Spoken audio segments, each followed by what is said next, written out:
Olá, educadores! Olá, educadoras! Sejam bem-vindos, bem-vindas a mais um episódio do podcast Educador em Cena, um lugar de boas conversas sobre temas do universo da educação e da literatura. Esse podcast é uma produção das editoras do Grupo Elo Editorial, Perabook e Elo Editora, com a apresentação de Ivani Magalhães. Em cada episódio, convidados que trazem inspirações para o seu trabalho em sala de aula. Vamos conhecer o nosso convidado de hoje? Nosso convidado é Cadu Santoro, contador de histórias, ator e diretor cênico.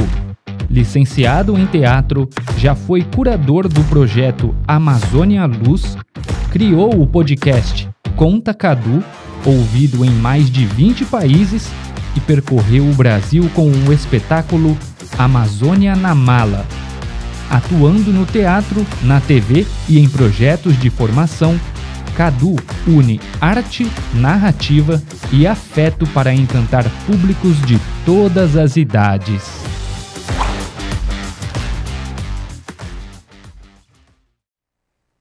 Olá, Cadu! Seja muito bem-vindo. Em nome das editoras do Grupo Elo Editorial, lhe dou as boas-vindas. Ai, muito obrigado pelo convite. Eu fiquei emocionadíssimo aqui com o vídeo de apresentação. Ai, que alegria!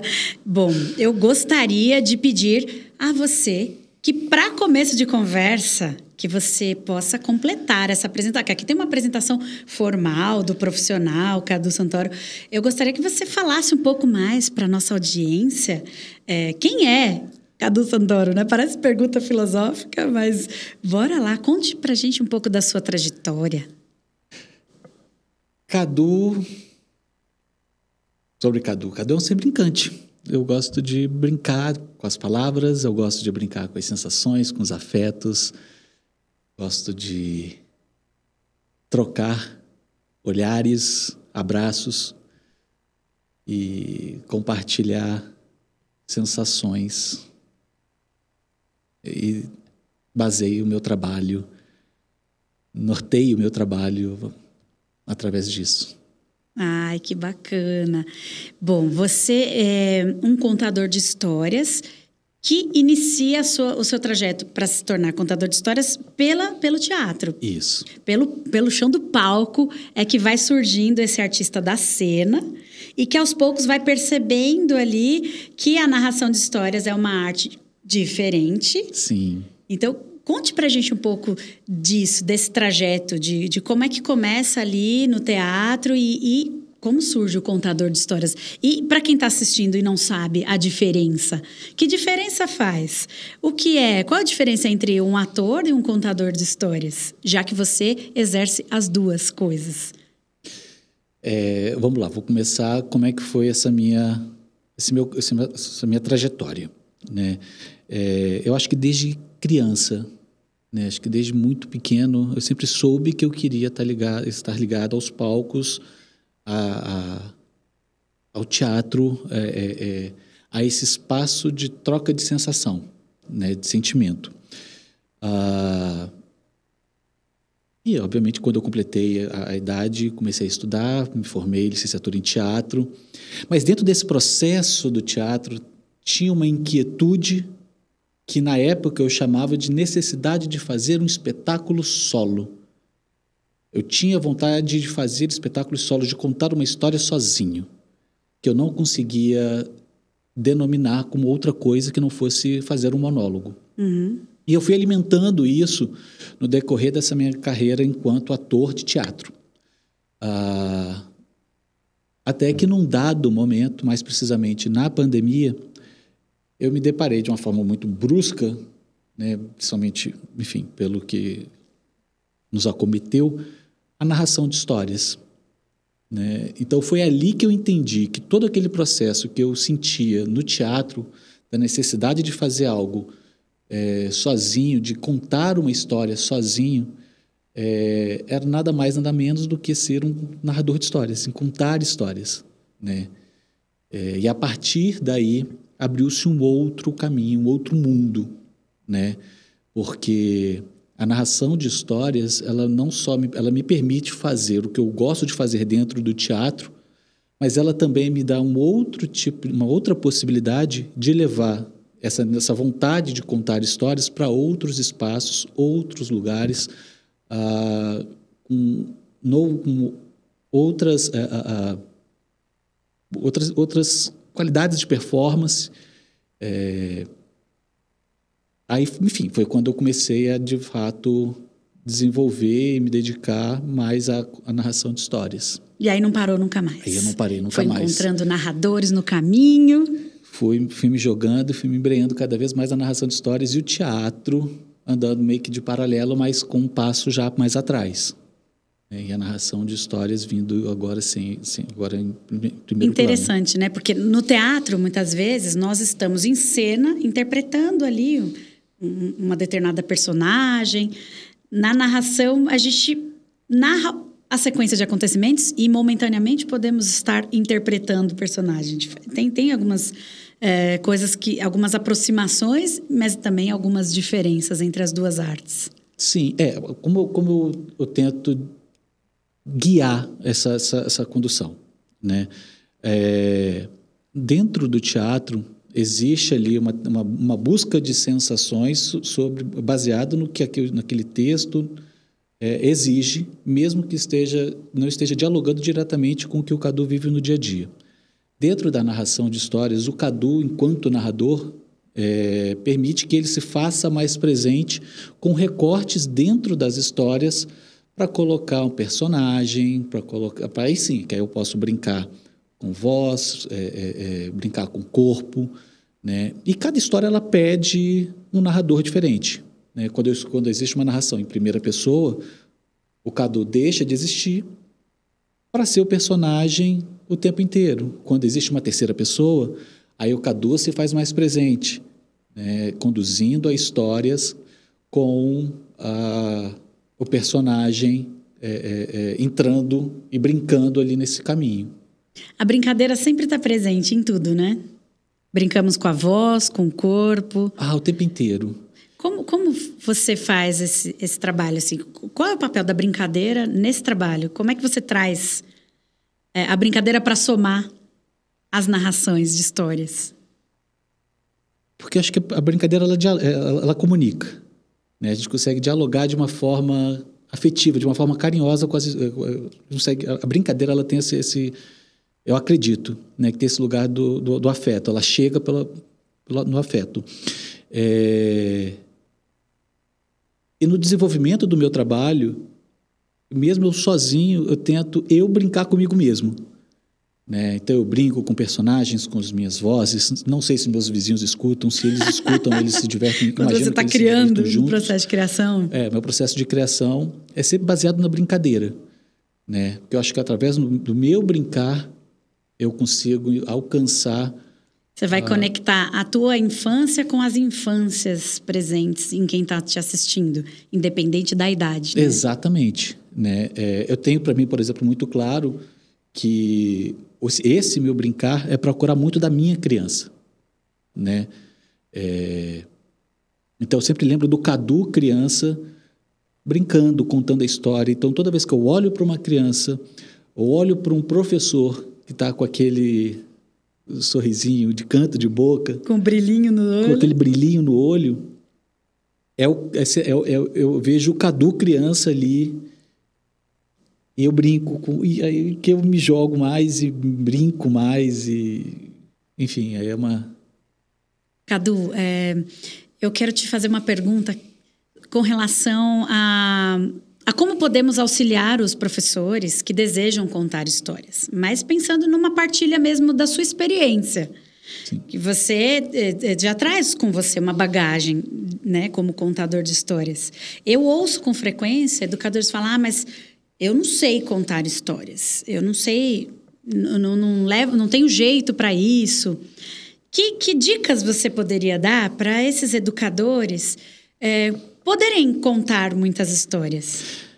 Eu acredito que assim, o primeiro passo por incrível que pareça, é não se preocupar com quem está ouvindo a história. Se você, enquanto contador de história, enquanto educador, não se permitir brincar, se divertir com aquilo que você está narrando, independente de quem está te assistindo, você de fato vai encontrar ali, eu acredito que você vai encontrar ali uma dificuldade, porque a sua atenção não vai estar na história, não vai estar naquela sensação produzida, que seu corpo produz. Ela vai estar sempre, seu foco vai estar sempre no outro, né? Então, a comunicação ela acaba não acontecendo. A partir do momento que você pega aquela história e você quer se divertir, se for importante para você...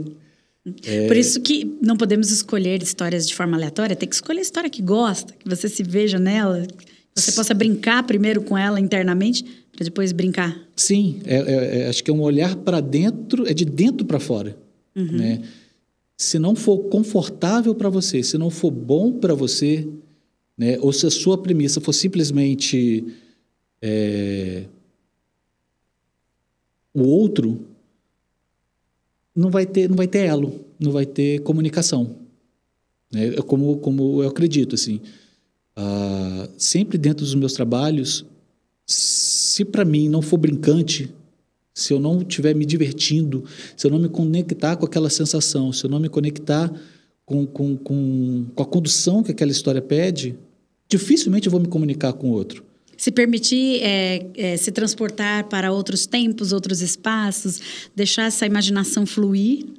Não dá para ficar o tempo inteiro com os dois pés fincados na realidade. Exatamente. É deixar com que a imaginação... Por isso que eu gosto da ideia do brincar. Né? É você permitir que a imaginação flutue. Né? E a conexão ela vai acontecer através das imaginações, porque a sua imaginação sendo narrada ali vai se encontrar com a imaginação daquele ouvinte, daquela criança que está te ouvindo. E é ali que vai ter a mágica vai acontecer. Mágica, exatamente. Né? É como se você desse a mão e dissesse, vem comigo, vamos lá passear naquela história. Eu estou junto com você. Agora, se não tiver 100% dentro da história, não tem como convidar. Acho que é um bom exemplo. É como você estivesse estendendo a sua mão e querendo, vamos caminhar por essa história juntos. Né, do que você chegar para a criança, o caminho é esse, vai. Crie sua imaginação aí e vai. É interessante você dizer isso, porque eu sempre tenho comigo a metáfora da torneira. Porque muita gente acha que contar histórias é só abrir uma torneira que a água jorra. Aí, muita gente compra uma torneira, coloca ali na parede, abre, mas não sai água. Porque para essa água jorrar, tem um trabalho interno, esse encanamento, tem todo esse caminho dessa água para chegar até ali, para quando eu abrir ela jorrar. Então, muitas vezes, a contação é uma coisa que muita gente acha que é só dizer o texto, que é só abrir a boca e contar a história. E não entende que tem todo um processo interno de você se permitir brincar com essa história, viajar nela, e junto o pessoal vai viajar também. Quer ver um bom exemplo? Quando a gente conta histórias das nossas vidas. Porque a gente vivenciou aquele fato. E quando a gente narra produzindo, ou pelo menos tentando produzir um pouco daquela sensação. Aquela sensação da história vivida está impressa no seu ato de falar, de alguma forma. Né? Então, é você entender que assim, essa sensação, a literatura, ela produz essa sensação. E você vai precisar, a partir da sua disponibilidade a essa sensação, emprestar... Você mergulha para poder partilhar depois a sensação que esse mergulho... É isso. Né? De uma forma rasa, falando. Mas é isso, eu acho. Que tem um processo, né? De aproximação com a história, para poder... Sim. E aí você traz muito essa coisa da voz, do corpo. Conta um pouco pra gente desses dois elementos que você traz assim como super importantes, junto, claro, com o brincar. Né? O brincar permeia todo o processo, mas você traz esses dois elementos, a voz e o corpo do narrador. Como é que é isso? Voltamos à brincadeira, porque para mim não tem coisa mais legal do que você pegar o texto, aí tá lá o aspas do personagem e você com a sua imaginação fala, cara, se for o monstro, Dá um exemplo, você já automaticamente você já coloca a voz lá em cima, seu peito já estufa e já vai. Anda junto a voz e o corpo. Mas é tudo no seu campo da brincadeira. Se liberta, se liberta e vai. E o corpo reage. Tá com dificuldade, às vezes quando eu tô com dificuldade, quando eu entendo que a voz não tá ali, que não tá legal, eu parto do corpo. Porque a voz responde o movimento do corpo. Então eu começo a dançar e a falar aquela fala, né, daquele texto, né, porque aí eu encontro intenções diferentes, formas diferentes, né. É bem um trabalho de criança brincando sozinha, né? Quando ela está ali, ela é todos os personagens e ela muda de performance quando muda de personagem. E ali é esse princípio, né, dessa brincadeira, entende? Colocando a vozinha, o Amazônia na Mala, por exemplo, quando eu faço a vozinha, meu neto, não tem coisa. Mas, meu filho, muito obrigado. A cabeça lá automaticamente já tomba para um lado. Né? E é brincar. Você traz as suas referências acumuladas ao longo da vida, do que é uma vozinha, do que é um monstro, né? E você empresta tudo isso. Sim. No momento que você está contando, você partilha. E cada um vai construir os seus brincantes de uma forma diferente, de acordo com, como você bem falou, com as suas experiências, com o seu olhar para. Que incrível. Você fala uma coisa que eu concordo super, né? Que é a questão da presença. Eu sempre tenho, ultimamente, defendido a ideia, né, de que contar histórias é presentear o outro com uma das coisas mais preciosas dos últimos tempos que nós podemos ofertar para alguém, que é a nossa presença. Nesse mundo tão acelerado, você parar um tempo e entregar presença e se conectar com o outro, isso tem um tanto também de afeto. E aí você também traz essa ideia, né, da contação de histórias como um caminho, né, essa presença, essa questão do afeto. O afeto é uma coisa muito importante nas relações. Sim. Seja em casa, seja na escola. O que você pensa sobre essa questão dessa possibilidade de afetarmos o outro positivamente? Sim. Pelas histórias. Eu acho que as histórias, elas facilitam os caminhos, né? Eu acho que as histórias, elas abrem canais de comunicação que, de repente, tentar falar de uma outra forma mais firme, né, ou mais técnica, ou mais... Direta, essa é a palavra. Você não alcançaria. Porque você faz com que o outro entenda... Pelo simbólico. Pelo afeto, pelo impalpável, pelo simbólico. E eu acho que, pelo afeto, pelo simbólico, o registro ele fica mais... Ele acontece de uma forma mais permanente. E isso me lembra pensar na nossa tradição oral, né, na nossa ancestralidade, o quanto os grandes sábios ou os grandes saberes do mundo que, ao longo dos tempos, foram sendo transmitidos pela oralidade. Né? Essa imagem de uma pessoa mais experiente, dizendo, meu filho, vem cá, deixa eu te contar uma história. Quando eu era criança, e dentro dessa história, grandes lições, uma partilha de afeto, mas, ao mesmo tempo, de sabedoria. Porque eu acredito também que, no fundo, né, é uma forma de você dizer que o que você está sentindo, que o que você está precisando aprender, o outro, eu senti, eu também precisei aprender. Então, a gente está vivendo a mesma coisa. Então, estamos juntos. Eu estou compartilhando com você... A experiência, em forma de história. Exatamente. Sem ser direto, mas que contempla ali. Me fugiu a palavra agora. Afeta o outro, né? Quando tem uma identificação.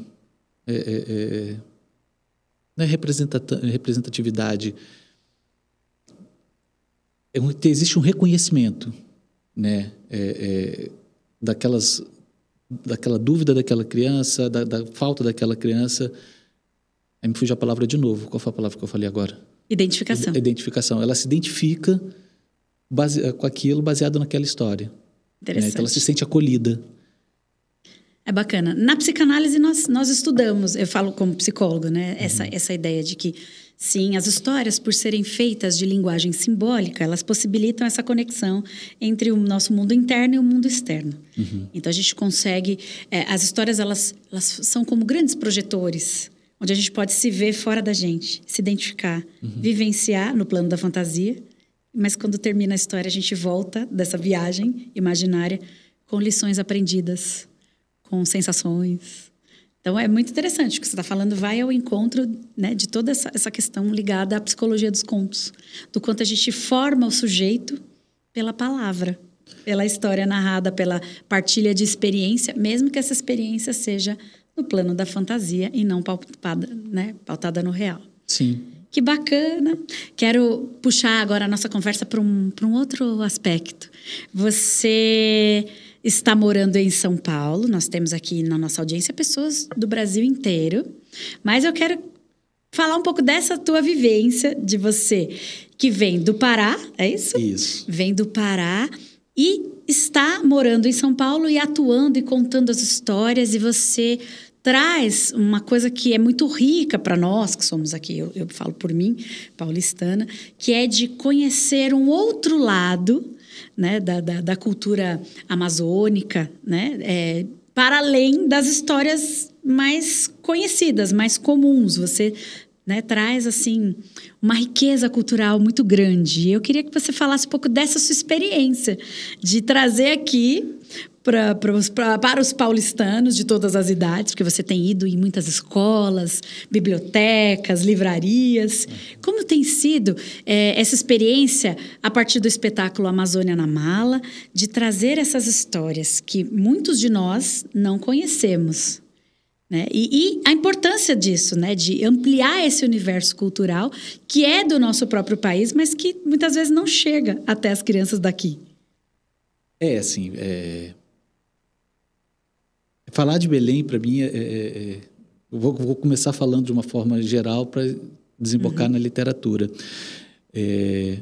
Falar de Belém me emociona, de certa forma, assim, porque por mais que eu tenha nascido no Rio de Janeiro, eu me identifico muito especificamente com Belém. Foi uma cidade que eu morei 8 anos. Né? Pelo cheiro, pela comida, pelas cores, pela floresta, pelo rio. Você no palco é a própria personificação do paraíso, né? E eu tenho muito respeito, eu tenho um entendimento que eu não sou um nortista, eu não sou um belenense, mas eu tenho paixão por aquele lugar. Né? Seu coração tá lá. Meu coração é muito de lá. E eu percebo e eu sinto, desde que eu vim para cá, e eu compartilho aqui no Sudeste, e no Sul, um pouco no Centro-Oeste também, um pouco das histórias que a gente vive lá, né, que está dentro da floresta, mas também está dentro do centro urbano. Eu percebo que existe um desconhecimento sobre um pouco daquela vivência, daquela cultura que é riquíssima. Né? E onde isso entra na literatura? Porque lá, quando a gente pega muitos livros voltados para o público infantil, principalmente, as histórias, elas contam um pouco do que era o viver ali, naquela cidade. Então, o cheiro faz parte de uma intenção de um personagem, um lugar é muito simbólico, como, por exemplo, ver o peso, ele é sempre muito citado. Dizer que o rio é a minha rua, né? Então, quando eu saio da minha casa, eu tenho o rio como minha rua, eu tenho o meu barco como o meu carro, né? Como meu lugar de transporte. Tenho a comida enquanto potência, né? As cores, a música, né? E isso está tudo um pouco desembocado dentro da literatura. entende? Que obviamente também a gente trata muito sobre os nossos encantados, né? Sobre as nossas lendas, mas é uma literatura que eu acho que deveria também pertencer aqui, né? Ao país inteiro, de tão Esse país gigantesco. gigantesco que é, assim, de tão rico que é, né? Abrir esse olhar para esse país, para essa parte do país que às vezes não é tão visto. Fica a dica para atuação em sala de aula, trazendo, Sim. né, descobrindo essas possibilidades aí, descobrindo essa riqueza cultural que muitas vezes não chega, né? Fica aí uma sugestão para projetos, né? Vamos descobrir a Amazônia como ela de fato é, né? E ela está aí, né? Ela está pulsando, hoje, né? Tá o mundo inteiro olhando De olho. para a Amazônia, e esse ano até mais especificamente para Belém, por conta da COP. Então, muito dessa cultura ela está sendo expandida, está começando a chegar de uma forma mais acessível às pessoas, né? E desejo muito que essa literatura também chegue cada vez mais nas escolas, né? Para que gere dentro daquela criança o interesse de conhecer um pouco, né, do que é viver na Amazônia, do que é viver no norte, do que é ser nortista. Que incrível. Bom, eu gostaria, enquanto você dá uma respiradinha aí, de agradecer a vocês que estão acompanhando essa conversa. Fica aqui um pedido para que vocês possam curtir esse vídeo, se estiverem gostando da conversa, que vocês se inscrevam no canal, ativem o sininho para ficar sabendo dos próximos episódios. Toda semana tem episódio novo com convidado especial, com inspirações para a prática em sala de aula. Então não esquece, já segue a gente aqui, já se inscreve no canal, no YouTube, e vamos continuar juntos, de mãos dadas, para que possamos estar cada vez mais em cena, certo, educadores? Muito bem, muito bem. E, Cadu, você traz bastante nos seus espetáculos os encantados. Sim. Conte pra gente um pouco, quais são as figuras mais presentes ali nos seus contos? Será que nós aqui de São Paulo conhecemos esses personagens? O que você tem percebido, assim, que o pessoal conhece os personagens? Quais são os seus favoritos? Por exemplo, digamos que eu sou uma professora, estou em sala de aula, eu quero desenvolver um projeto de descobrir os encantados da Amazônia por meio das lendas, das histórias. Quais que são imperdíveis, que você recomenda que a gente conheça e desbrave esse campo com as crianças? Eu vou falar de uma que, desde quando eu conto, toda vez que eu conto a Amazônia na Mala, produz uma curiosidade em todos, que é a Matinta Pereira. Nos conte um pouquinho sobre a Matinta Pereira. Matinta Pereira é uma mulher velha que se transforma em pássaro e que ela fica pedindo tabaco de porta em porta. E é uma sina que ela é passada de pessoa para pessoa. Então ela oferece, quem quer, a mulher que se disponibiliza recebe. Poxa, vai ajudar e recebe? Que não é bem ajudar. Tem isso. Ela oferece, se você aceitar, você é herdado se tornando uma Matinta Pereira, uma protetora da floresta, uma mulher que, se você promete a ela um tabaco ou um café, você tem que cumprir, senão você será mundiado. Mundiado. O que é ser mundiado? É você ficar completamente desorientado. Você fica perdido ali na floresta. Você não sabe para onde vai, você tem a sensação de que está andando e não sai do lugar, não consegue voltar para sua tapera, não consegue voltar para sua casa. E ela bate lá, assim como prometido, no dia seguinte, na porta da sua casa. Vim buscar meu tabaco, vim buscar meu café. E você tem que ofertá-la com esse pedido. Fascinante. E é uma encantada que poucas pessoas aqui conhecem. Então, sempre gera um conhecimento. O Curupira, Iara, o Boto, já são mais conhecidos. né? Já chega de alguma forma. E vem cá, muitas dessas histórias dão um pouco de medo. Como que é isso nas escolas? As escolas acolhem as histórias que dão medo nas crianças? É um medo, mas tratado também com respeito. É mais respeito do que medo, né? Como é um lugar onde a gente tem essa relação com a floresta e a floresta ela tem dono, a gente fala que a floresta ela tem dono e que a floresta é dos encantados, a gente não pode chegar invadindo e fazendo qualquer coisa sem pedir licença. Então a história ela chega para nos avisar isso.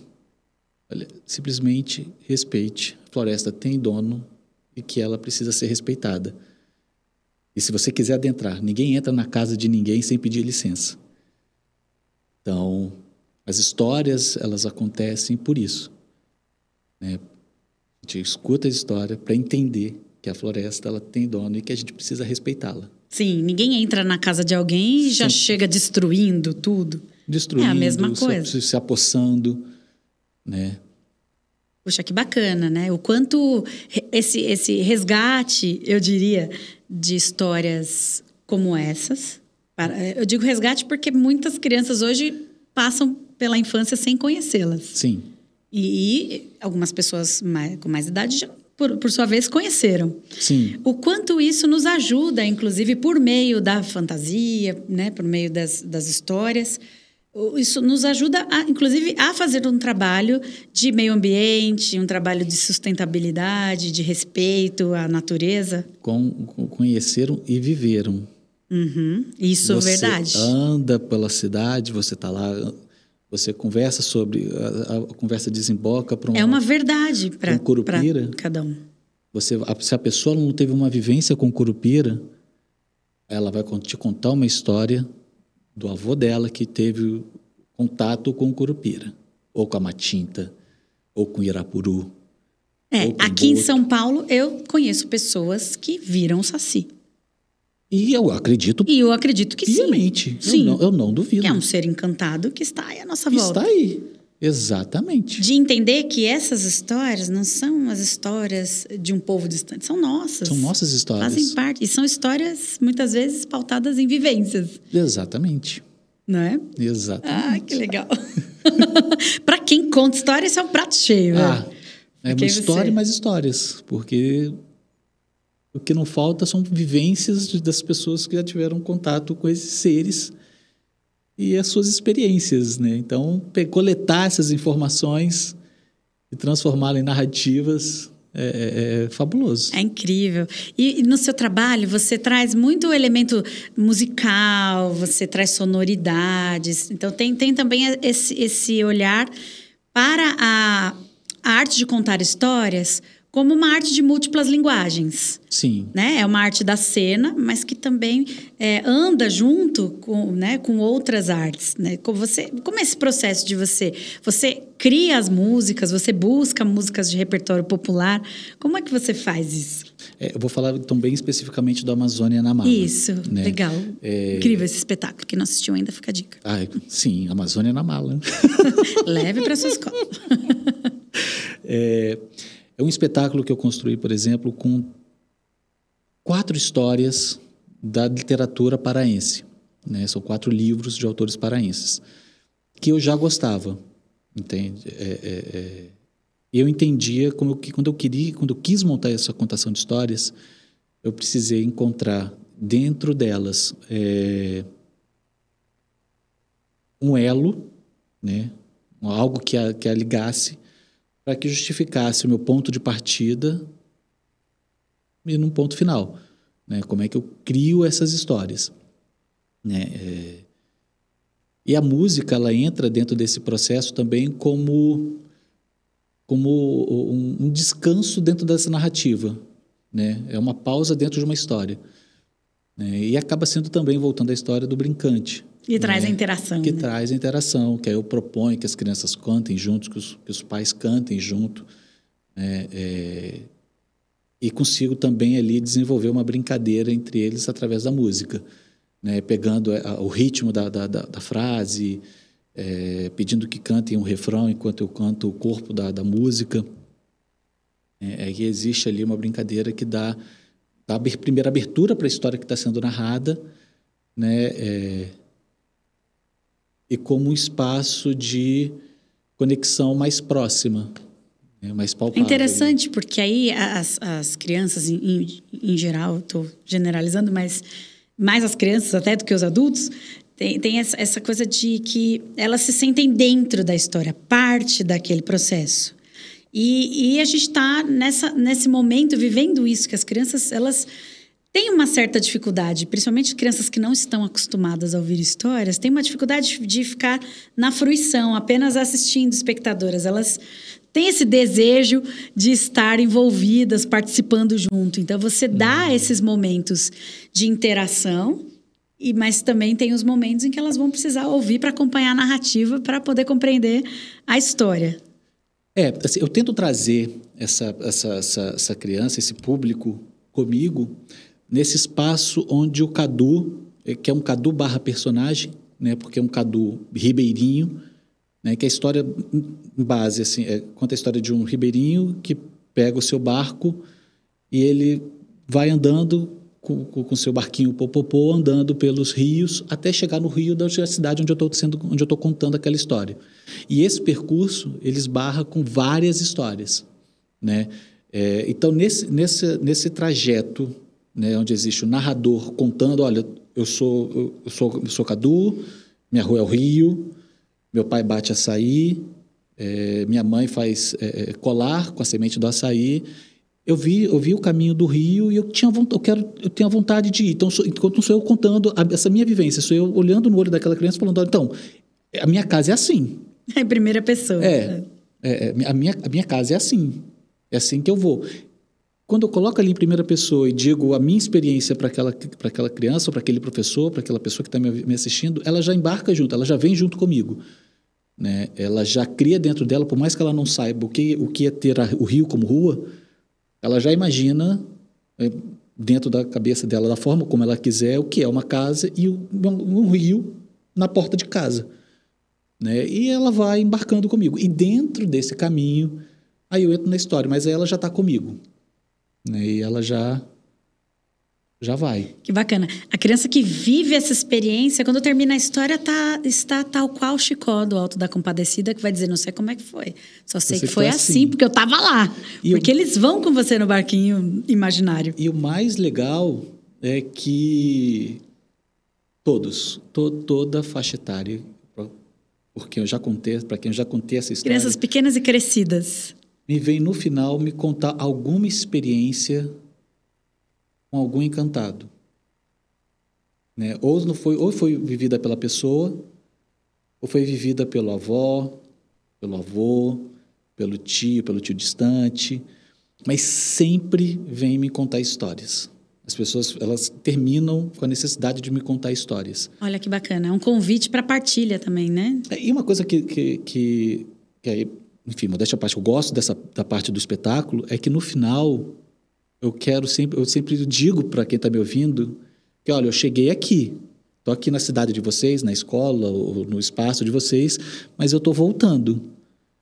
Então, o que eu fiz com vocês, eu compartilhei a minha história de lá com vocês, mas agora eu quero contar a história de vocês para os meus. Você deixa... Então, alguém pode me contar uma história? Aí sempre tem alguém que quer contar. Que quer me contar.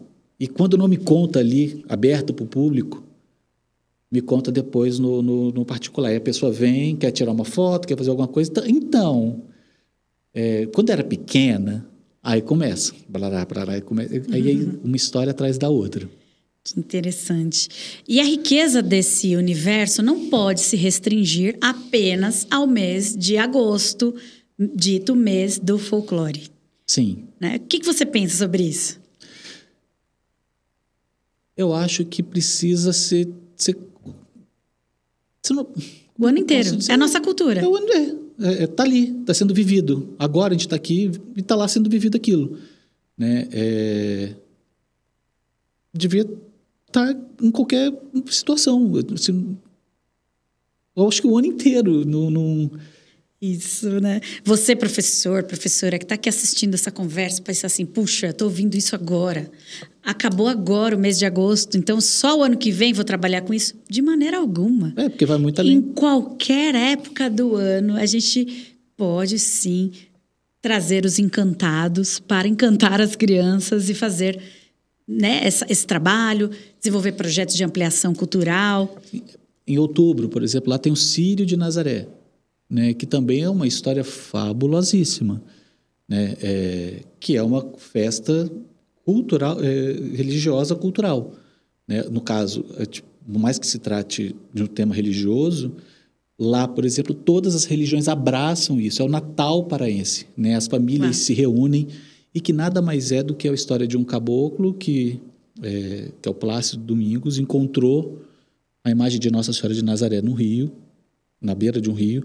Ele pegou essa imagem, o Estado pegou aquela imagem, levou para a capital, para a igreja central, e no dia seguinte a imagem estava no mesmo lugar. Voltava. Aí o Plácido levava-se de novo para a igreja central. No dia seguinte estava lá. Voltava lá. Aí chegou uma hora que eu falei, ok, não dá, vamos construir aqui a igreja dela. E ali se construiu uma igreja que hoje é a catedral. E a partir daí nasce o Círio de Nazaré, que é sempre no segundo domingo de outubro, que leva para mais de 2 milhões de pessoas para aquela cidade. É muita gente, né? Que aí no sábado, pega-se a imagem, faz-se o cortejo, vai levando, deixa ali, ela vai ficar pernoitando, né?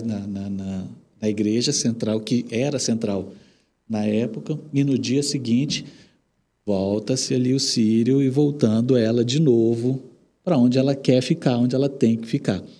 Enfim, aí isso foi crescendo e tomou essa proporção de 2 milhões de pessoas por ano naquela cidade, né? Onde a cidade inteira se mobiliza, né? Entregando água para os promesseiros, né? A chegada da corda, a maniçoba, que é o prato, que acaba sendo o prato dessa região. Quando chega em outubro, a cidade fica cheirando a maniçoba. A maniçoba é uma folha que vem da mandioca. Por exemplo, tem uma história dessa dentro da Amazônia na Mala, que é o patinho, que fazia quá. Ele não fazia quá como qualquer pato, ele só fazia quá. Pequenininho dessa forma. E que também é uma história da cultura local, né? Que vai para além da religião. Né? Então, que exemplo, une todas as pessoas. Que une. A gente fala que é o Natal paraense. O Natal, 25 de dezembro, não tem tanta força quanto o Círio. Né? É certo, acabou a procissão, as pessoas saem, vão para as suas casas, para a casa dos seus familiares, e é celebrado ali o que a gente entende aqui muito forte como Natal, lá. Né? Aí tem pato no tucupi, tem maniçoba, tacacá, vatapá, e festa, e a família se reúne, faz... enfim, é uma celebração. É uma celebração. Ai, que incrível. Bom, você mencionou Natal, agora eu quero saber o seguinte, hein? Eu ouvi dizer, na verdade eu já vi, que você tem atuado como Papai Noel. Já está pronto para esse ano? Já estou me preparando. Como é que começou isso? Conta um pouco dessa experiência de ser... me disseram, não, você é o Papai Noel paraense, é isso? Papai Noel saiu lá e veio para cá fazer podcast, gente. Como é que é isso de ser Papai Noel? Eu acho que é uma das experiências mais incríveis da minha vida, porque é muito fascinante. Eu tô achando incrível, eu tô conversando com o Papai Noel, gente. Ver o olhar das pessoas para esse personagem, para essa figura. A potência afetiva, a potência emocional que esse personagem carrega. Né? E vai para além das idades. é incrível você estar ali com aquela roupa. A forma como as pessoas te olham é diferente. É um olhar de afeto, é um olhar de encantamento, é um olhar de esperança. Papai Noel, ele é tratado como amigo, é tratado como confidente, tratado como uma base de esperança. E eu desenvolver esse trabalho e ter consciência disso traz uma senhora responsabilidade. Que não é só Porque colocar uma não é roupa só vermelha colocar uma roupa e ir lá para entregar presente, né? Você tá Vai para muito além disso. Você está lidando com os sonhos das pessoas. Não só com sonho. Traz afetos, memórias colo. afetivas. Papai Noel traz colo para algumas pessoas. O que Um colo simbólico, viu, gente? Um colo simbólico. Atualmente a gente nem fala mais em colo real. É um colo afetivo, simbólico. Da pessoa se sentir a liberdade Pessoas de sentar. de todas as idades. De todas as idades, de sentar ali do seu lado e compartilhar uma dor daquele. Você já deve ter ouvido momento. muitas histórias, pedidos. Teve algum pedido que você ouviu e até emocionou, assim? Como é que é isso, hein? Você bate uns papos com as pessoas. Para mim é fundamental. Essa escuta que você faz das pessoas durante... É fundamental. Eu ter esse canal de escuta aberto. Acho que eu tive 3, assim, bem impactantes. Assim, até um pouco tensa. Bem, a primeira foi de uma criança que chegou para mim e perguntou se ela, enfim, que ela queria ganhar de presente aprender a andar, porque era um cadeirante. E, bicho, eu não posso deixar essa criança sair sem resposta. E ao mesmo tempo você não pode prometer que você vai fazer isso. E era... Não sou médico, não sou nada, mas era visível de que eu acreditava que não ia conseguir, ou pelo menos não seria tão simples. Aí você dá aquela respirada. Você não esperava por tudo, menos por essa. Se conecta ali com sei lá, com a sua fé, sei lá, com a criança que está ali, no olhar dela. Na época eu respondi para ela que eu não poderia prometer, mas que ela tivesse a certeza de que a partir daquele momento ela teria as orações e as boas energias e a boa fé do Papai Noel para que o sonho dela se realizasse. Mas que ele não poderia prometer. Com franqueza, né? Foi honesto. Sim.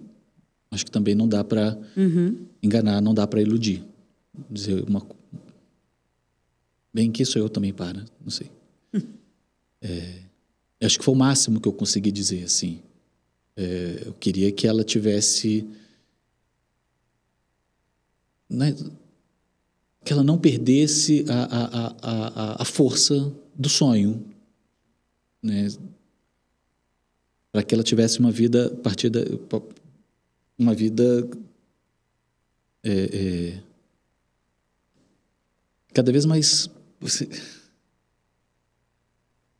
Aí, essa história me desmontou, assim. Eu só queria que ela saísse dali com esperança, né?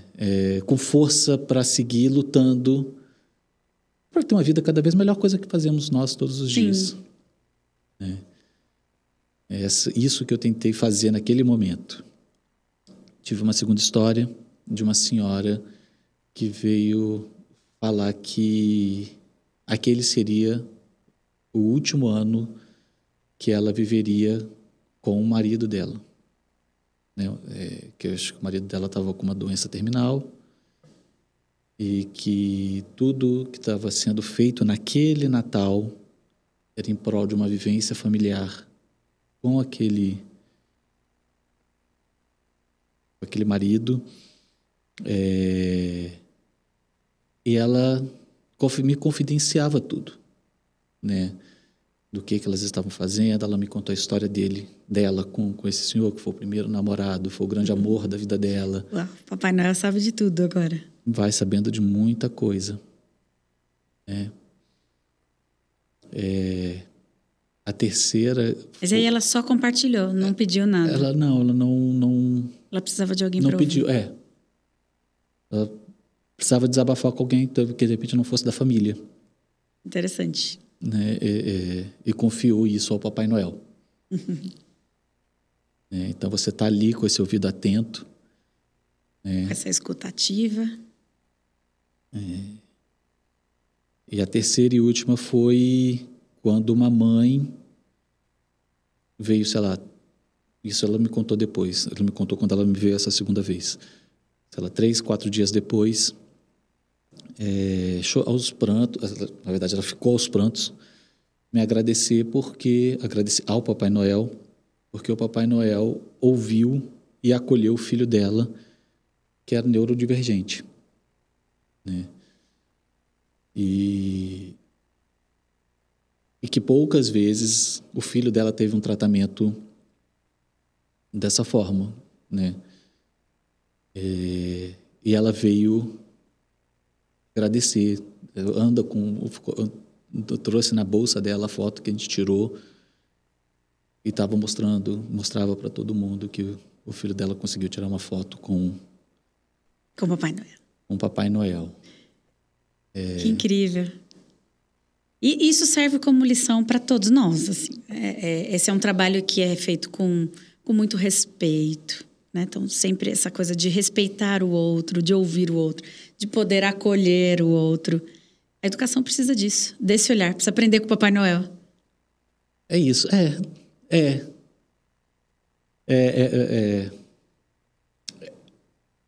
É um fazer que me falta um pouco palavras, assim, porque é difícil verbalizar.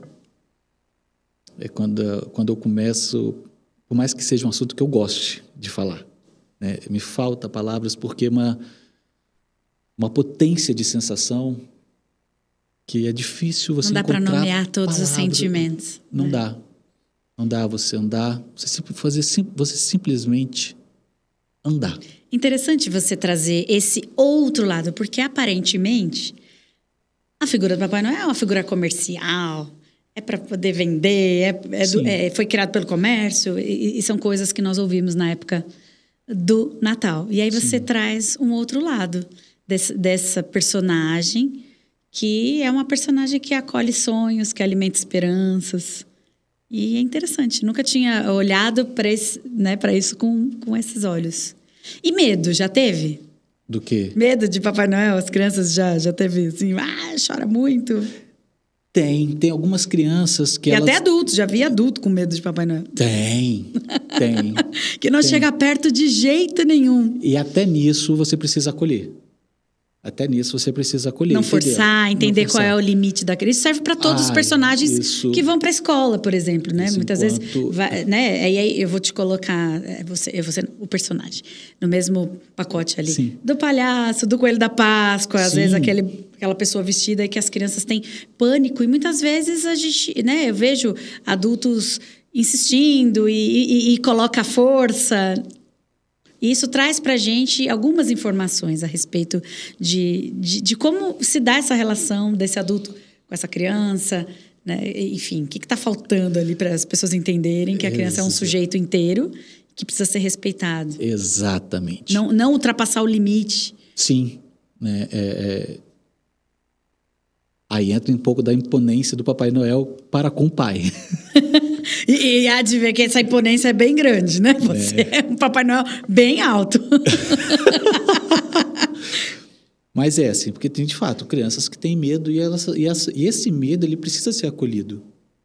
E não vai ser por mim, porque eu sou o agente do medo. Né? Esse acolhimento tem que vir dos pais. E muitas vezes o pai empurra para dentro do Papai Noel. Porque quer tirar uma foto.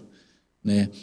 E na escola isso acontece também. Isso também acontece. Então, pelo amor de Deus, por favor, não obriguem essas crianças, porque assim, é ruim, inclusive, para a gente.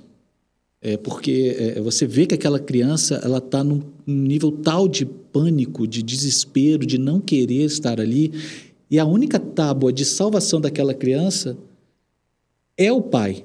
É o adulto. É aquele adulto, é aquela base de confiança, é aquele adulto. E esse adulto está empurrando ela para o medo. Ele não pode trair essa confiança. Exatamente, uma traição. Exatamente, é trair confiança. Né? Então, faça o caminho inverso. Acolha, vai dar uma volta, se quiser muito tirar, for muito importante, vai dar uma volta. Vamos devagarinho. Vou ali para o tamanho da criança. Estenda a mão. Não veio? Volto. Vai dar uma volta. É um processo. E mesmo sem estar de personagem, como contadores de histórias mesmo. Exatamente. Nós interagimos com as crianças, mas ali dentro de um limite respeitoso, de jamais tocar, jamais invadir esse espaço da criança, exatamente. Porque tem criança que ama, contanto que você não chegue perto. Né? Quando você está com algum fantoche, com algum recurso, com algum adereço, é preciso também ter essa sensibilidade de olhar no olho e entender que daqui tá bom. Eu só posso ir até aqui. Daqui eu não posso, porque já estou invadindo o espaço dela, que isso pode provocar alguma outra coisa. Né? Mas quando essa relação é direta, é mais fácil. Quando tem intervenção do adulto, que é aí que fica complicado. Né? Porque aí fica, vai. Senta aqui do lado. É rapidinho. É só uma foto. Aí quando vem ameaça, que é mais triste. Que é sério, vem ameaça. Tipo, então não vou te comprar tal coisa. Então não vai ganhar presente de Natal. Não vai ganhar o presente. Papai Noel não vai te entregar presente. Ai. Aí quem entra em posição do Papai Noel, eu falo, vai ganhar sim, porque eu vou. Aí é problema seu depois. Resolve em casa. Eu vou. Essa ameaça aqui não vai funcionar. Tem adultos que às vezes precisavam de uma reflexão, né? Para não fazer algumas coisas. Assim, quando eu digo, parece... porque o pai, ele consegue me entender. Sabe? Então, para dizer para ele, amigo, tem um limite, vamos respeitar essa criança, acolha ela, depois volta. Eu vou estar aqui, eu não vou sair daqui. Vai e volta. Mas é muito normal também ter esse medo. Que bacana. Bom, nós já estamos chegando ao final da nossa conversa. Eu gostaria de agradecer a todos e todas que estão aqui conosco até agora. Mais uma vez convido a se inscrever no canal, ativa o sininho para ficar sabendo dos próximos episódios. Nós já temos vários episódios interessantíssimos já publicados aqui no canal. Então, fica o convite para que vocês possam acompanhar toda essa programação que já está publicada, mas que também fiquem atentos, porque novos episódios estão por vir e são imperdíveis. Cadu, eu quero agradecer, quero dizer, se você tem algumas palavras para encerrar, algum conselho, alguma dica, alguma coisa que você gostaria de dizer para encerrar essa nossa conversa, que já está chegando no fim. Mas já adianto que estou grata e agradeço também em nome do Grupo Elo Editorial, as editoras Pera Book e Elo, pela sua presença aqui hoje, por você disponibilizar um pouquinho do seu tempo para partilhar sua experiência tão rica, tão vasta. Eu agradeço muito o convite. Para mim foi um prazer imenso estar aqui. Vim muito ansioso para cá. Espero que de alguma forma eu tenha contribuído ou estimulado de alguma forma um pensar, um viver as narrativas. E saio daqui muito agradecido. Espero de verdade, de alguma forma, ter contribuído com você, educador. Muito obrigada, Cadu. E até a próxima. Tchau, tchau, pessoal.